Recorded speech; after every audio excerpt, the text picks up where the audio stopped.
Yeah, I am muted, so now I'm not muted. So they didn't hear that wonderful introduction I just gave them.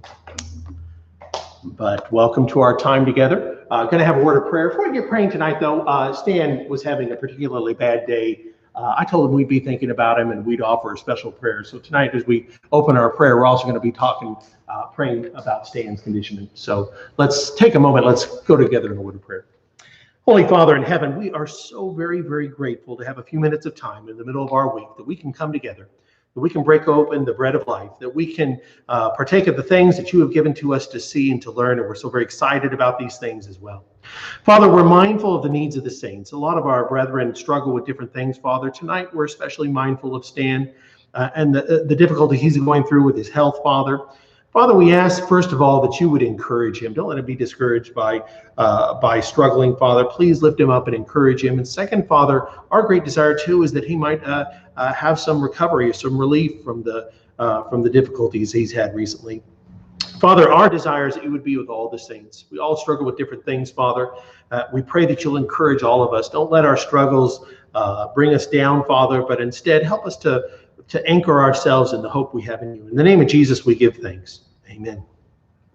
So let's get our Bibles out. Let's go to the book of Numbers, chapter 17.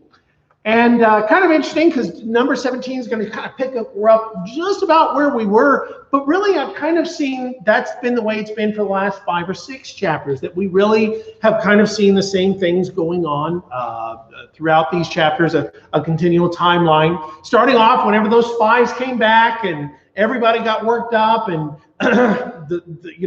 they got cursed. They're not going to get to the promised land. They tried anyway. What was that about? They tried anyway to get to the promised land, and they were shut down. They didn't get to go. On the tail of that comes Horah, and Horah decides we're going to go back. We're tired of that. We were just amazed that they would talk the way they did about slavery and the bitterness of that slavery, and yet now they were saying, well, we're going to raise up a leader, go back. And Korah's big thing was, well, what was Korah's complaint? What was Korah's big thing he was pointing at? Do you remember?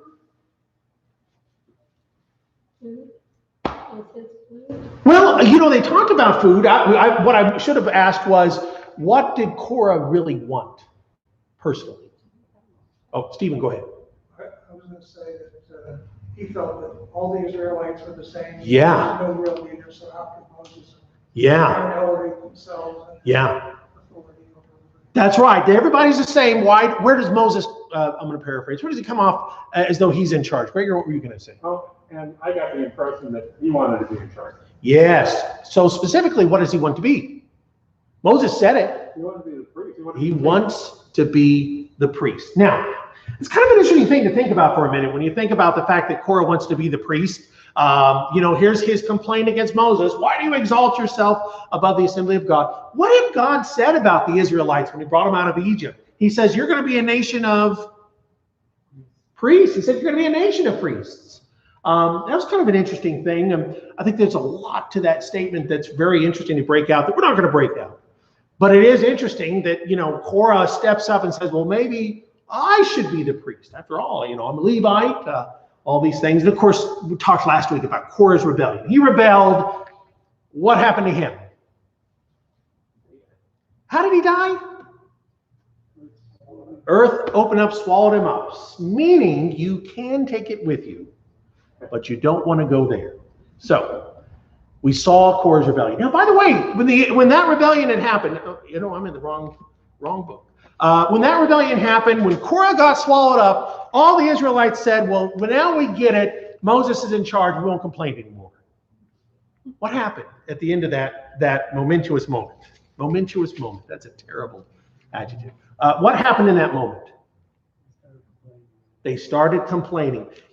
And they started complaining about Moses' leadership yet again. And this is important for us to get a sense of, that all these people are complaining and they're going on and I was looking at verse 41. You've killed the people of the Lord, everybody's saying. And of course, ironically, who jumps up and saves them?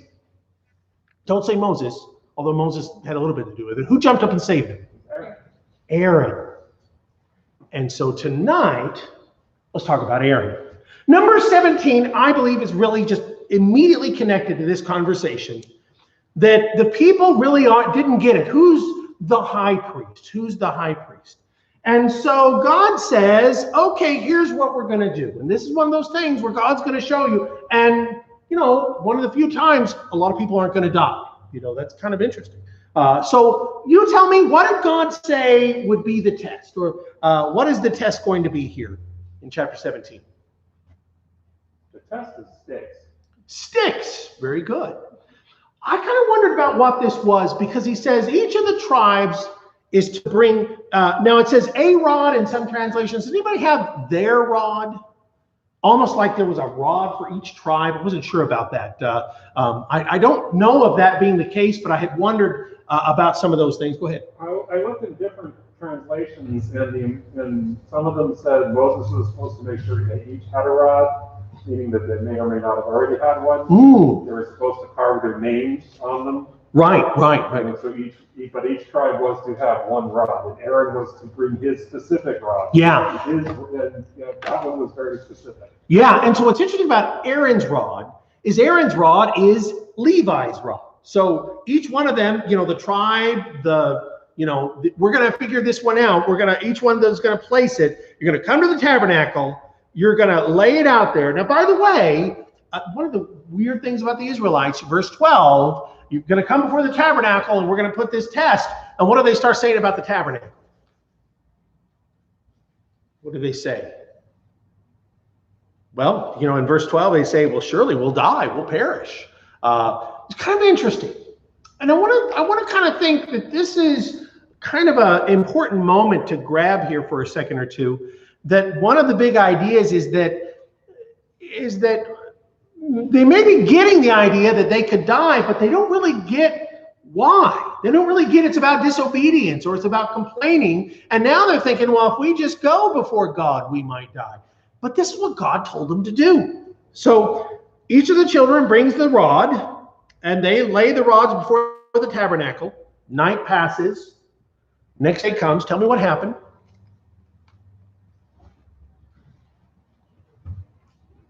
Go ahead. Aaron's rod comes out spectacular, is the way I look at it, because Aaron's rod not only flowered, but it has new buds on it as well as ripe fruit. I mean, it was a fascinating condition. Okay, explain that to me. Why is that a fascinating condition? You never see a tree with flowers, buds, and fruit. Yes. It doesn't happen. It doesn't happen. You know, it's fascinating because I thought, oh, I'm going to get a picture of a rod. Well, I'm not going to find a picture with those three things because that's not possible. And yet there it was. This rod has budded. Now, by the way, I didn't ask this question. What did they do with Aaron's rod? We put it back in the tabernacle of the sun. Well, it went back to the tabernacle. In the New Testament, we're told it went into the Ark of the Covenant. One of those three precious things that went in the Ark. I tell you what, I'll give you a brine point. What are the other two? Manna. Very good. 10 Commandments, yeah. So, interesting thing. Get a brine point there. You know, congratulations. Save that, Wendy. That'll be worth it.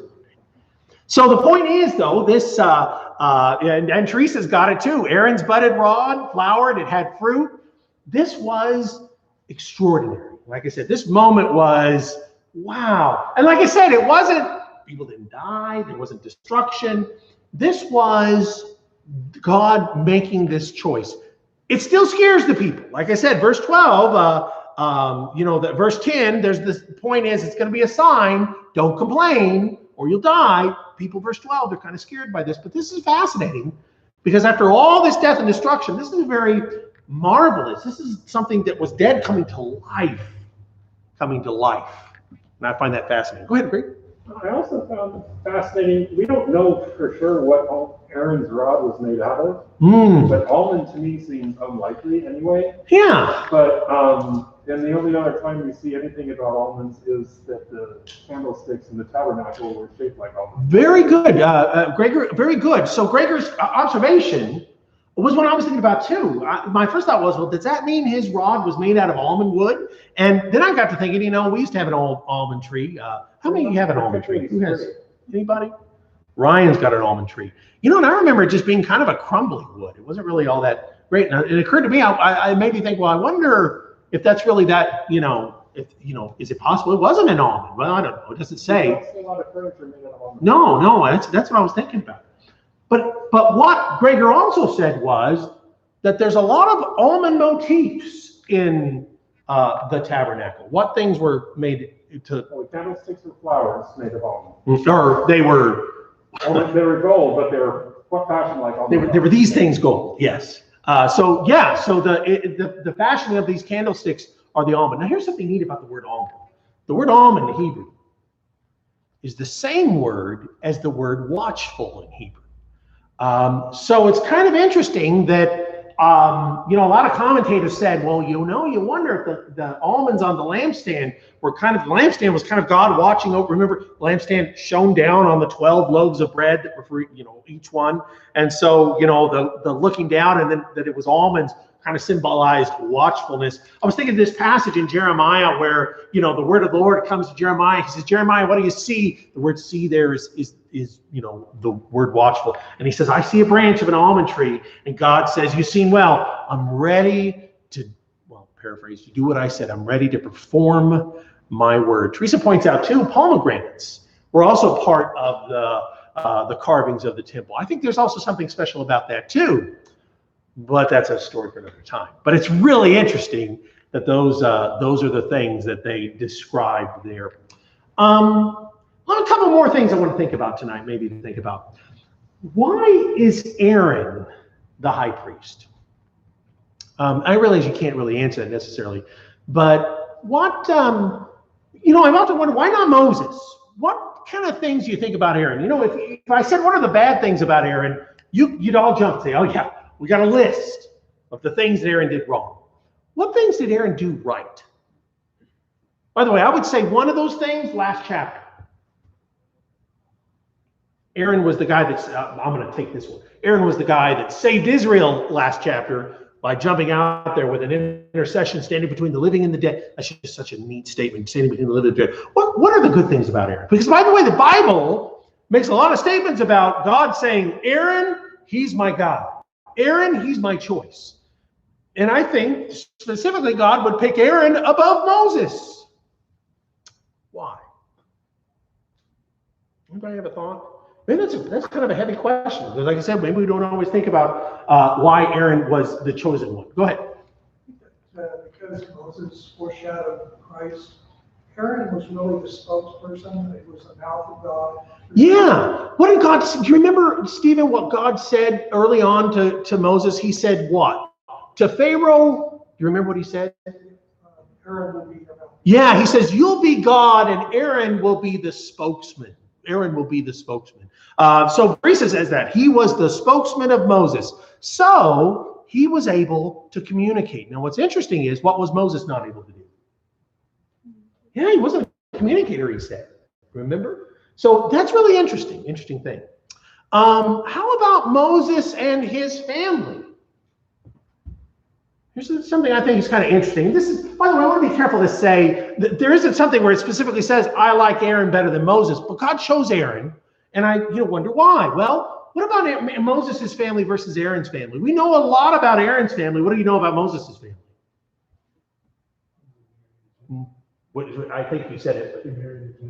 He married, well, first of all, a Moabite, Midianite. And then second, a couple of chapters ago, we saw he then married an Ethiopian. So he married people that weren't Israelites. Interesting. Wasn't Moses a prophet and priest, prophet and king, whereas Aaron was priest? Yeah, he was certainly the prophet. So to be clear, Moses is called the prophet. So in Deuteronomy, he's going to say, God will raise up for you a prophet like me, So, and to say king, that's interesting. That's what Horah even accused him of being, the idea to be king. So that's interesting too, to see it that way. He came from, kingly lineage in Egypt. Yeah, he was a prince in Egypt. Yeah, that's actually kind of an important idea too. And he does absolutely foreshadow Christ. Moses is the foreshadow of Christ, one of the strongest ones there is. Teresa makes the point online, that Moses married people that weren't Israelites. His children, kind of Anish. At one point, you remember what happened with his wife and him when he was going to back to Egypt? God was about to kill him and she had to save him. So I might suggest maybe, this isn't an unusual thing. Maybe Moses wasn't as successful with his family as Aaron was. And you would think, well, Aaron's family, what happened to his first two sons? Yeah, they didn't make it. But his other sons, do you remember his grandson? We're going to get to his grandson in a couple of chapters. And his grandson is one of the great heroes of the Old Testament. And he excites me to think about him. So that's an interesting thing. So maybe there's just, like I said, when we look at Aaron and the establishment of his family and, that lineage that was going to go on, I was just studying with someone recently about this. And I said, it makes you wonder, maybe Aaron is picked because he's the successful father and husband. I don't know. It could be. Point is, Aaron got chosen, and Aaron was God's choice. For all the bad things we think about him, God wanted Aaron to be the high priest. And that's pretty significant. I think, like I said, for all the things when we look at Aaron and we say, well, he messed up with the golden calf, all these different things, I think we want to stop and say, but God wanted him to be the man that's the first high priest. Somebody had their hand up. I know it.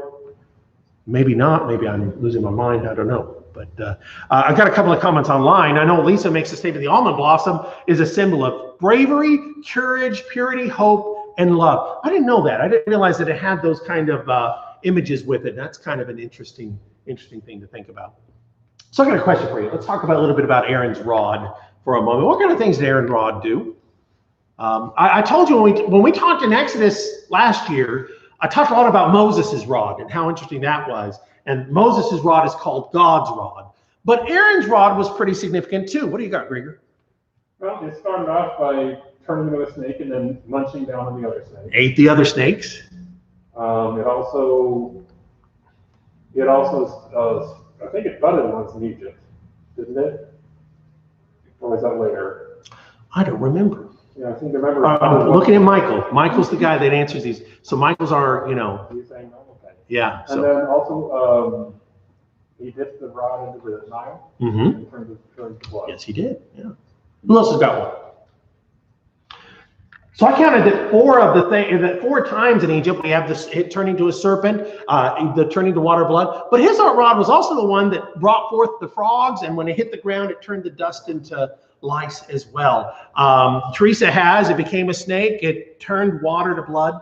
So it's kind of interesting about his rod and some of that language there.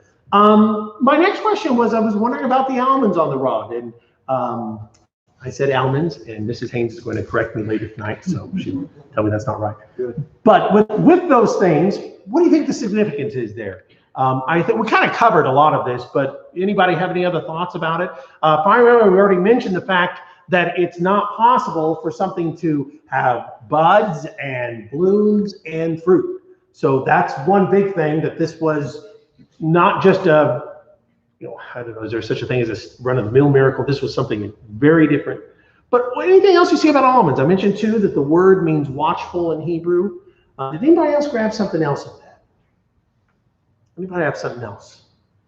To me, it also represents the fruitfulness that was to be passed on. That it was there was lineage there. It was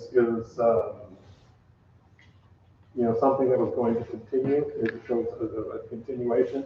Almonds are nourishing. There's nutrition there. There's I know that doesn't talk about that anywhere. It just seems to be something that indicates that there was healthfulness and support. It's interesting. Back in Genesis, there's a reference to almonds being the thing that there were the I can't remember the term that Jacob uses about almonds being the anybody had it written down, it'd be great. But in Genesis, he makes the statement that they were this really high-end food or something like that. So it was kind of an interesting thing too. Well then, go ahead, Mark. It's interesting. In verse 5, God says he's going to have a stick blossom for the one he selects. But he goes beyond that. Yeah. Blossom and the almonds. And it's like Horah. God said he's going to die, but it's going to be a death that there be no dispute. But I didn't contrast those two things. That's kind of interesting because you're right. God did say, I was thinking about that. God said it did blossom, and when they came back, it didn't just blossom. It blossomed, and it was even almonds on it. But that's interesting to make the observation that with Korah, he had said it was going to perish, but it would be worse than he thought. Interesting. Here's kind of an oddball question, kind of a off-the-wall question. The branch prophecies. You know, I wrote at the bottom of your handout there that there's 7 of these branch prophecies. And of course, you know, branch, very interesting word in the Old Testament. It refers to Christ. These 7 different prophecies do. And one of the things I was thinking about was some of the ideas, again, that this Aaron's rod was so, by the way, Lisa got the passage for me. It's Genesis 43 and verse 11, and it's described as one of the best of the fruits. So that was the passage I was trying to remember. And Stephen Root makes the observation, almonds are sustaining Moses' rod, seems to be pestilence and death. Now, Stephen, I had thought about that Moses' rod seems to have brought the death, and you know, some of the things that Aaron's rod did were a little different. I did think that was an interesting thing to think about. Aaron's rod turning to a serpent. We haven't got there yet, but remember there's going to be a rod and serpent in a little while, right? Yeah. And what in John 3 do we learn about that rod and serpent? Jesus says to Nicodemus, yeah, as the rod and the serpent were lifted up, so will the Son of Man be. So Jesus is comparing himself to that rod and serpent. And so it occurred to me, thinking about those things, you know, these things are the branch, you know, well, is there a connection to Jesus here? Well, one of the things I was thinking about, let me just share with you, maybe I'll take the best one to ruin it for you, was the water and blood moment, where with Aaron's rod, the transformation of the water to the blood. And is there, you know, in the New Testament, what do we see in 1 John 5? He says the 3 things that testify to us, the Spirit, the water, and the blood. And so I thought, well, that's kind of interesting. Anybody have any thoughts about that? Like I said, if you don't, that's okay. It was kind of an oddball question, but I was thinking, I see this matter of God's choice. And that's why I thought with what's in the Ark of the Covenant? Well, you've got God's choice, God's law, and God's providence. And I thought that's really pretty neat to think about the things that were at the center of the covenant were the law, the promise, and the choice.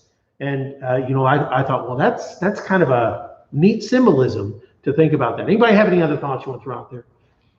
If not, let's move on to our next chapter. So Moses is now chosen. So it kind of makes sense that now God continues something that the entire book of Leviticus was about. That is to say, the important work of the priests. The priestly, I'll call it the priestly charge. Now, what's interesting about this priestly charge is that it's more or less a conversation. It's more or less a conversation about how dangerous it is to be the priest. Before we go any further, I got a comment from Teresa. Teresa points out Jesus, the branch. She said to the book of John, Jesus is the vine, we are the branches. He brings life to the branches. You know, that was the other thing I was thinking about, is the idea of something that was dead came to life. But not only did it come to life, it bore fruit. And I thought, there's a pretty neat symbolism of Jesus as well. As I said, I just see a lot of a neat symbolism in some of this. So the priests are being charged here. He says, you and your sons, chapter 18 and verse 1, you're going to, listen to this, you're going to bear the iniquity of the sanctuary. What do you think of that? How does that sound at first to you? That's an important statement, by the way, right? In fact, you're probably thinking, yeah, I've heard that before in a place like Isaiah 53.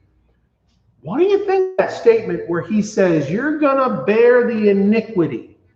You and your sons to the father's house, you shall bear the iniquity related to the sanctuary. You and your sons with you shall bear the iniquity associated with your priesthood. What's that mean? I tell you what, complicated passage. Let's say, first of all, what it doesn't mean. Does that mean that Aaron and his children are going to be accounted as sinful from now on? And you can all say, no, because God doesn't pass on sin like that. The soul who sins dies. So what does he mean by bear iniquity? Maybe he means something different. Not that the guilt is yours, but you're going to bear it. What could that mean? Warren. It's really talking about the tabernacle. Duties they had to do were prescribed duties, had to be done a certain way, and the way they would be a reflection of how they took those duties. So Lamar, let's stretch that just a little bit further. So you describe the idea that, he says the tabernacle, the iniquity of the priesthood and the tabernacle, and you said this is about those duties. So more specifically, what does that mean about their, I don't want to say this, their opportunity to sin or their accountability? Well, they weren't going to be held responsible because God told them, this is how you will do things. There's rules, if you will, for the priests that they had to follow. Did everybody have to follow those rules? The priest did. Just the priests, or this was for the priests. So a great point here is to say, when you talk about the iniquity of the tabernacle, the iniquity of the priesthood, one big idea here is the idea that there's something you need to appreciate, that you got picked for this service, but this service has some very specific requirements. Stephen? Priests would have to bear the iniquity of anybody who broke the law. So that's the second point to consider. When they came in with sacrifices, what were they carrying? The sins, the Hebrew writer makes a big deal about this, the sins of the people. So in another way, the concept of bearing iniquity certainly can have some sense of the idea of this sense that what you're doing is, and he says it kind of in verse 5, you'll attend the duties of the sanctuary and the duties of the altar, that there may be no more wrath on the children of Israel. So he's saying basically, you're doing this so that they aren't destroyed. This is fascinating. Like I said, in the book of Leviticus, it's very specific in all the different charges and the things that they're going to do. And now he's saying something just a little bit different. He's saying, what you need to understand is that you're coming before me, and this is dangerous. I love to think about the idea that worshiping God is dangerous. Nadab and Abihu found that out. I was studying with somebody today, and we were talking about Nadab and Abihu, and I said, Ananias and Sapphira are the New Testament pair that match the same story of the idea of worshiping God without, intent or with a sinful attitude or something like that, and they died too. And we can't help but catch that that's the beginning of the Old Testament worship. This is the beginning of the New Testament worship, and they're evenly matched towards the idea that worship is dangerous. That you got to be careful. You don't come to God unintentionally. It's important that we know what we're doing. So he's telling them, here's what it is. You've got to be careful because there are terrible consequences if you do this wrong. Now, on the other hand, he then says, but everything that they bring for you, what? People bring in sacrifices. They bring the Israelites bring in things. Let's jump back here for a second. Verse 6. That's the Levites. Okay, so verses 8 on. I've given you charge of my heave offerings, all the holy gifts of Israel. Now, what does that mean? What does that mean? What was the benefit of being a priest? They got to receive, and I would even say to some degree, to consume those things. So people are bringing in the best, and God says now, he doesn't say it this way, but now the benefit of being a priest is, now you get to partake of the best of these things. Now, by the way, it's kind of interesting. Teresa makes the statement in Exodus 28, verse 38, Aaron would bear the iniquity so the people would be acceptable to God. Now, I love Teresa bringing that passage up because in a few moments I'm going to say, what does this story remind you of? And you're going to say, well, bearing the iniquity of the people to preserve them is important. But Stephen Root makes this observation. He says, just as we all are to worship with fear and trembling. Great point. Fear being a type of carefulness, respect, mindfulness. That's excellent observation. So the priests are being told, it's dangerous, but there's a magnificent reward and blessing to this. These are things that we need to understand because they're written for us as the priests of God, the true priests of God.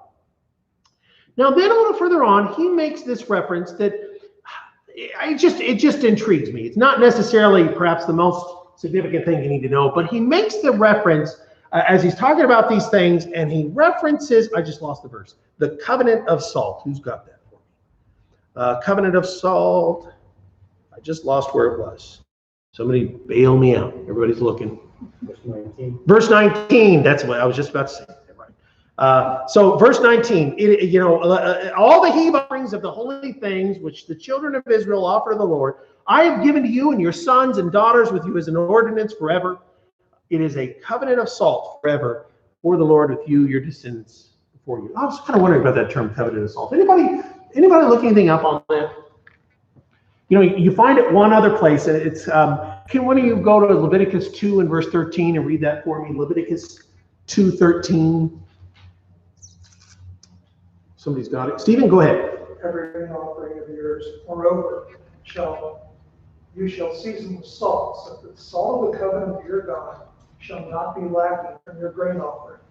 With all your offerings, you shall offer salt.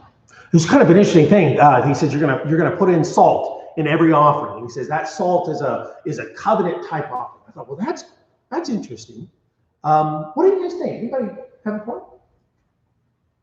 There's a footnote that says that salt doesn't burn. Oh. So it would be one thing, the fire that would last, would be durable, like God's covenant with Israel.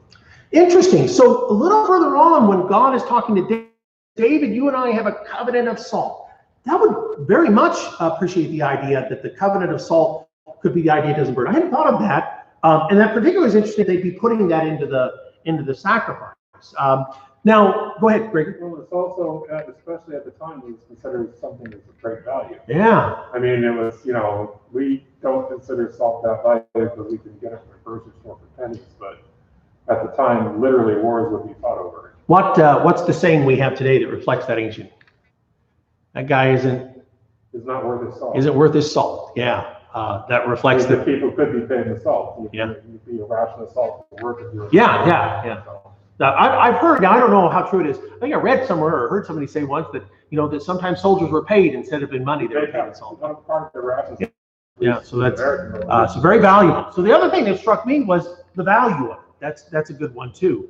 Now, a couple of things online are observed about salt. First of all, salt preserves. Stephen Root says, and he makes that point. Now, Teresa and Lisa says salt is a preservative. Teresa points out, we know salt was important in the New Testament too. When Jesus said, "You're the salt of the earth," and that's a really interesting point too. There's one other thing that a lot of times comes up that I've read that in some ancient histories that the term a covenant of salt was pretty common in the ancient world. And the idea was two guys would make a deal, a covenant. Now remember, a covenant is an unbreakable thing. And so they'd each go into their salt, which the idea was they'd have something with it that was their money, and they'd each take a pinch and put it in the other guy's salt. So you pinch some of your salt, put it in his, you pinch his, put it in yours. And the idea was you could renege on that if you could get all of their salt out of it and put it out. And of course you can't. And so a lot of commentators made the point to say that perhaps the covenant of salt reflects the idea you can't break it. It's just an interesting term. But it's just kind of a neat idea of how significant some of these images and some of these thoughts are. And then we come, the last portion here in chapter 19, to talking about the red heifer. The red heifer. What's a heifer? Female cow that's not been bred. Been bred. She hasn't, had any calves yet. So a female cow, a red heifer. And what's interesting is now God says, here's the ordinance of the law. What you need to do, chapter 19, verses 2 now. Speak to the children of Israel. They bring you a red heifer without blemish, in which there is no defect, on which a yoke has never come. You take it to Eleazar the priest, that he takes it out of the camp. It's slaughtered before him. By the way, this is interesting. Eleazar the priest, verse 4 of chapter 19, takes some of his blood with his finger, sprinkles some of the blood 7 times directly in the front of the tabernacle meeting. Then the heifer is burned in his sight. Its hide, its flesh, its blood, its offal is to be burned. The priest takes scarlet wood, takes cedar wood, hyssop, scarlet, casts them into the burning fire with the heifer, and then he has to wash all of his clothes. He bathes himself, and he's unclean for the rest of the day. This is really, by the way, then also the person that set the fire is unclean as well for the rest of the day. This is a fascinating thing because after you've done this thing, you take the ashes, and he says specifically you have to keep those ashes in a clean place. Not like, sanitary, but, clean versus unclean. And then what you do with those, well, you tell me, what do you do with those ashes? What does that become? In verse 13. Well, lye becomes lye. Okay, that's not what I want to know. What do they call it in verse 13? What are they going to turn it into? The water of purification. Water of purification. Here's a question for you. Anybody ever hear something in the news once in a while about a red heifer? Anyone? All right, so about once every blue moon, some goofy article like this pops up. And this one was just a couple of years ago. You can't see it, unfortunately. I realize now it was too small to see. So let me read this to you. Apocalypse cow. That's a great heading. First red heifer born in Israel for 2,000 years triggers Armageddon fears after Christian and Jewish holy books say it will bring the end of the world. Okay, so that's goofy stuff. By the way, the sun is news like Brian's an athlete. So don't. But what I grabbed this article was these pop up all the time. In fact, go home, Google red heifer, and you're going to find some goofy group that says, hey, there's a red heifer in 2,000 years. And now there is, and that means we can restart temple sacrifices. Now, what's kind of interesting about this is that the point was the red heifer was kind of the introduction to those priestly processes. It kind of sets these things up. By the way, red heifers, they are rare, no doubt about that. But the first one born in 2,000 years is just not a very good student of history, because you go back in time, you'll meet lots of red heifers. But specifically, he couldn't have even one white hair on him. That's usually why they're such a rare thing to have. So somebody come on and tells you, hey, I heard this thing. You know the answer to that. It's kind of silly. But the point is, it is something that once in a while pops up that, especially people that are caught up in end times and things like that, that they'll kind of get carried away on, and they'll start to follow up on. You have a little bit of information. But it's fascinating that this red heifer was set up for this process to create these ashes that then would turn to the water of purification. And our questions. So the first question was, and I realize it kind of already delved into some of this, but terms like bearing iniquity and God telling the Israelites they had no inheritance, what kinds of things does that bring you to mind about Christ? What kind of thing you got there, Grieger? Well, the Levitical lifestyle would have been something we should be striving for. We shouldn't be worrying about our earthly gifts. The Levitical priests would not have had earthly possessions per se. Okay. Their focus, they would have been essentially handed everything they would have needed, so that they could spend full time in the service of God. Nice, very good. Jesus would say, the Son of Man doesn't have a stone to rest his head on. So that's an interesting point. Who else has got a thought? Stephen. Well, they're no longer walking in the covenant of God. Say it again. Having no inheritance, you're not longer walking in the covenant of God. Stephen, I hadn't even thought about the idea of our inheritance. That's a very interesting observation. That idea of that, and us, our inheritance is what we're going for. So that's a very good comparison. I was thinking of Isaiah 53. Now, remember in Isaiah 53, we're talking about Christ. Teresa makes this point too. In Isaiah 53, the verse where he says in verse 6, all like sheep have gone astray. We've turned everyone to his own way. And the Lord has laid on him the iniquity of us all. Until I had seen this in Numbers, I didn't really realize that was kind of a priestly statement. I wasn't exactly sure I understood that passage. These things and talking about that, I can see some of the sense of how a priest is established. Now, the other thing is, he goes on in verse 8 to talk about who's going to declare his generation. He's cut off from the land of the living. Some of the language here about the inheritance of Christ being taken away in his death. Of course, by the way, then it goes on to say, that he'll actually see his seed prosper. But the point is that some of this idea the priest and his difficult burden and the things that he observes, we really see language about Christ fulfilling these thoughts as well. And so that really is kind of interesting to pull out of these things. To that end, the next question kind of follows this one. What about this red heifer? What do you see that parallels Christ? Go ahead, Greer. The level of perfection. Okay, number one, couldn't have one flaw, right? So what does that pertain to Christ as? Well, Christ is the only perfect sacrifice. So, you know, there's no other human, there's no other creature really, but there's no other human that could have done it. so very good. So the idea of Christ as the flawless, perfect, only one. Like I said, there have been red heifers, but if there'd never been another one, that would have been interesting. An interesting comparison. Certainly with Christ, he is the one unique. Anybody else? Let's go over to Hebrews 13 for a second. Or Debbie, did I see your hand up? No. Let's go over to Hebrews 13 for just a second.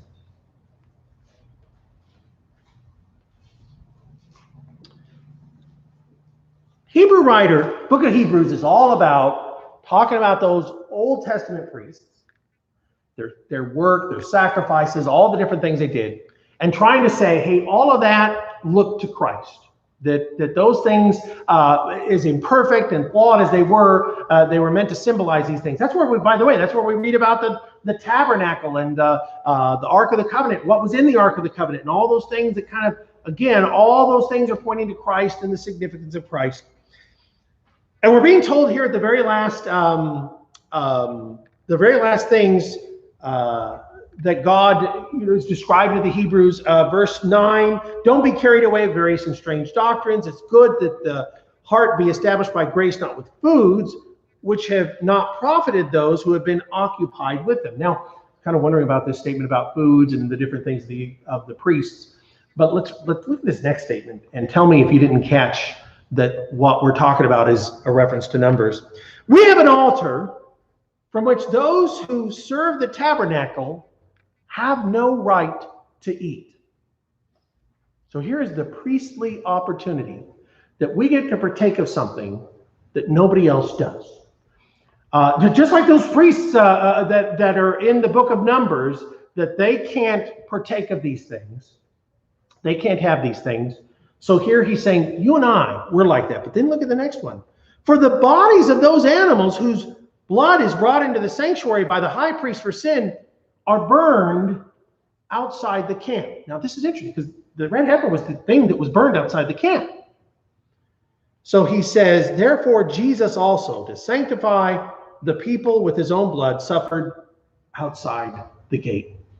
So the Hebrew writer is pointing to that moment where the red heifer came and was burned outside the camp.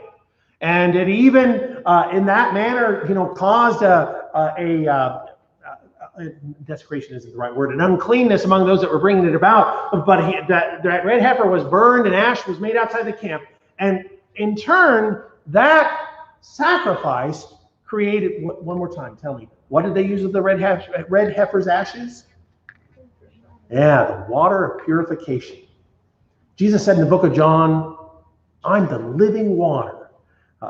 I just think there's some really phenomenal stuff here. Therefore, Jesus also, that he might sanctify the people with his own blood, suffered outside the gate. Therefore, let's go forth to him outside the camp, bearing his reproach.